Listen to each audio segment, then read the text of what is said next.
These are the 5 investing fundamentals every investor should have implemented.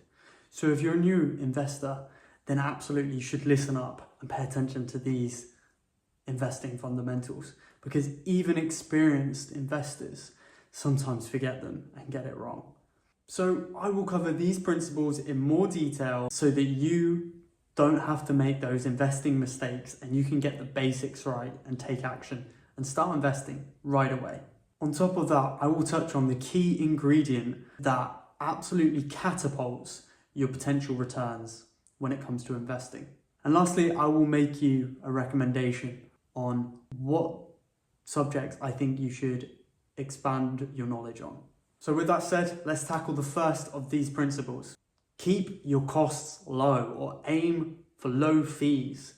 Now, typically, most people, when they come to investing, they are nervous because they don't understand finance, they don't understand investing, they don't get the terminology, they don't get the jargon. So they'll go to a stockbroker or a fund manager and get a hedge fund and have someone manage their portfolio for them, have someone manage their investing for them.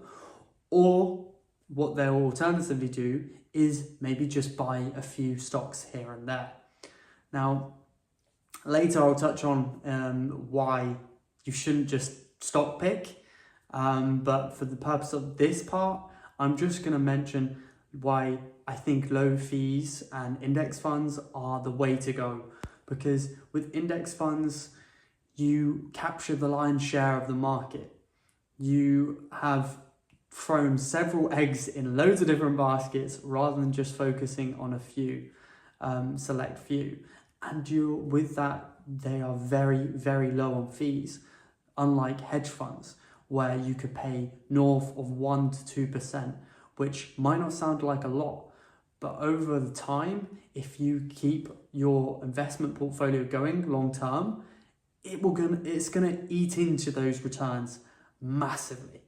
It could be the difference between finishing with £1 million or £2 million and more. That's how much of a difference even 1 to 3% can make. Next fundamental, or the next principle I will touch on, is buy and hold. Now this strategy is really powerful because instead of having to time the market and to buy at the right time, sell at the right time, you don't need to worry about that. You just keep buying. So you just buy whenever you normally would buy. So say it's at the end of the month and you get paid at the end of the month, you just have your standing order go straight through and you buy, keep buying month on month, and you hold it.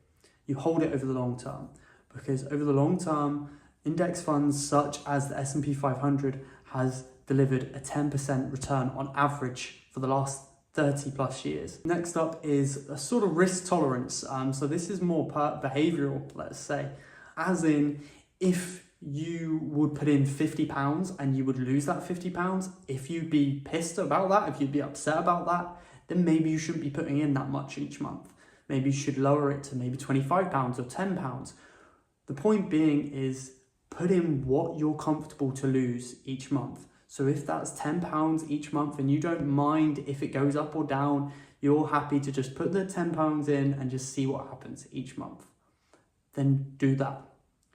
Understand your risk levels and invest according to those risk levels. Next up is diversification, or asset allocation, as you could also call it. Most people who talk about investing, or financial people, they talk about diversification. Now, why diversification is key is because, like I alluded to earlier, you're not putting all your eggs in the one basket. You're not just betting essentially on this one company outperforming this other company. You're hedging your bets, so to speak, because I will come back to the index fund.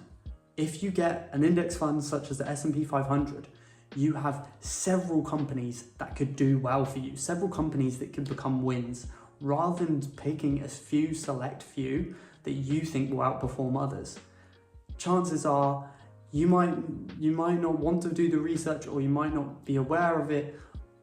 And I think in most cases, even the biggest experts don't always get it right with investing. That's why, in my opinion, it's much better to have the approach of putting your eggs across all these baskets and giving yourself the best possible chance. So when it comes to asset allocation, yes, I've mainly only touched on stocks here, but you could also invest in bonds. And there is plenty of other asset classes, such as property as well. So, but what I would say is, with starting out with investing, index funds is probably the first place to go. Stocks and index funds, yes, they can be a little bit volatile, but they're not as crazy volatile in terms of cryptocurrency as another asset. Bonds also, they are more stable, let's say, than stocks. But I wouldn't worry too much about bonds at this moment in time. Just get to grips with the basics. And what I would say is index funds is probably the best place to start, in my opinion. And then you can go from there. Asset allocation based on your, like I said, we mentioned risk tolerance. You could also mention that in terms of risk tolerance. So bonds tend to be more stable, as I've alluded to. So maybe, depending on your risk level, if you were looking to expose yourself to stocks and bonds, then maybe what you want to do is, depending on your risk level, if you are very risk adverse, meaning you don't like taking risks, maybe you should go higher on the bond allocation to stocks. But if you're someone who, maybe you're young or you're bolder, you like taking risks, then maybe you could go higher on stocks. You could go either full stocks, like I kind of do at the moment, if I'm honest, or a little bit of stocks, a little bit of bonds, sorry, but more stocks. It's entirely down to you and your risk level. So what I'd say is it's incredibly important to understand your risk tolerance level, and then you can apply that to your asset allocation, to your diversification, if you will. The last principle is ignore market fluctuations. Now this one is probably the most important in a way, because it's all well and good getting everything else down and getting everything else right. But if you're constantly looking at your account and seeing the dips and the highs, it can become overwhelming and you can be consumed by it. I know this because it has happened to me a few times, to be honest, and it happens to a lot of investors. So it's easy to lose sight of this, but I do think it's important to remember, ignore the market fluctuations. And like we've already said, only invest what you're comfortable with losing, what you're comfortable with putting aside. And if things change, because your portfolio starts to get bigger over time, of course, then maybe you can change your risk tolerance accordingly. Just because today you're feeling very risky, but then in 5 years' time, maybe you're not. Circumstances change, and that's fine. But just understand that and change your asset allocation in regards to that. And like I say, try to ignore the market fluctuations, because ultimately they're always going to go up and down, and you shouldn't lose your head on it. Me personally, I try to just put my money in. I have a standing order, and occasionally I will check it. I'll be honest, I still do check it here and there, but for me, it's just because I like to know, am I up, am I down at the moment? But I tend to only look twice a month, I would say now. Admittedly, when I first started, it was very often. So I definitely am saying, learn by that, learn by me, and don't do that. Ignore the market fluctuations, because trust me, you'll have a lot more peace of mind. And with that said, as we mentioned, here is the key ingredient to investing. It's compound interest. So compound interest is basically that investment amount, that principal amount you invested, and then on top of the yearly interest you get, then each year you will get compound interest on that. So basically each year you're building. It's like a snowball. It starts off small, but it can roll down that mountain and become an avalanche eventually. And it really is incredible how much compound interest can make such a huge difference over time, because you're literally building, like I said, on that principle and on that interest year on year. That's why it's massively important to buy and hold, because you can really reap those benefits of the compound interest.